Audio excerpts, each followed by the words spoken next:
Hello everyone, আসসালামু আলাইকুম। আজকে চিকেন ফ্রাই শেয়ার করবো সবার সাথে। তো আমি এখানে এক টুকরা মাংস ভালো করে পরিষ্কার করে নিয়ে নিছি ধুয়ে।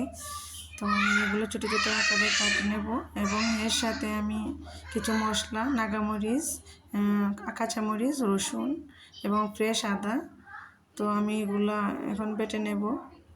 তো আদাটা একটু ঝাল সহ দিয়ে দিচ্ছি, কারণ আদাটা একদম ফ্রেশ করছি। তো ওই জন্য ঝালটা আর ফেলে দিলাম না। তো বাটাবাটি করলে তো হাত জ্বালা পোড়া করে, তারপরে কিছু করার নেই, মজা খেতে গেলে তো হাত একটু জ্বলবেই।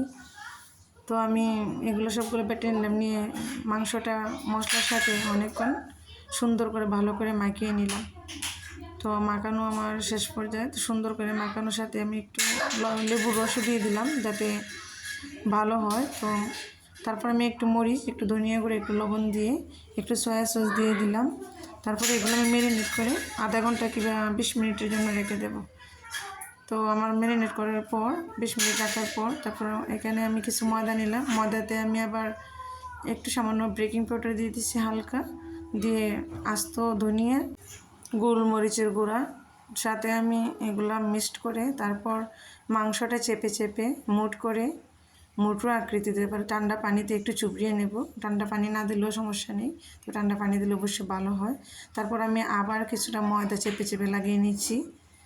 তারপরে এই যে আমার এভাবে আমি সবগুলা একসাথে করে নেব। আর একটু নাড়াচাড়া খারাপ হইতেছে, কারণ আমার এক হাতে মোবাইল ছিল ক্যামেরা করার জন্য, আর এক হাতে কাজ, কারণ আমরা যারা ক্রিয়েট করি সবাই তো এরকমভাবে কাজ করি, ভিডিও করি। তারপরে আমি এখানে ভেজে নিলাম। তো আমার হালকা ভাজা হয়ে গেছে, দেখেন অনেকটাই ভাজা হয়ে গেছে, খুব সুন্দর একটা কালার এসেছে, অনেকটা রেস্টুরেন্টের মতো, আর খেতে খুবই অসাধারণ লাগে। একবার হলো ট্রাই করে দেখবেন। তো এই ছিল আজকে। আল্লাহ হাফেজ। সবাই ভালো থাকবেন এবং অবশ্যই আমাকে সাপোর্ট করবেন। আল্লাহ হাফেজ।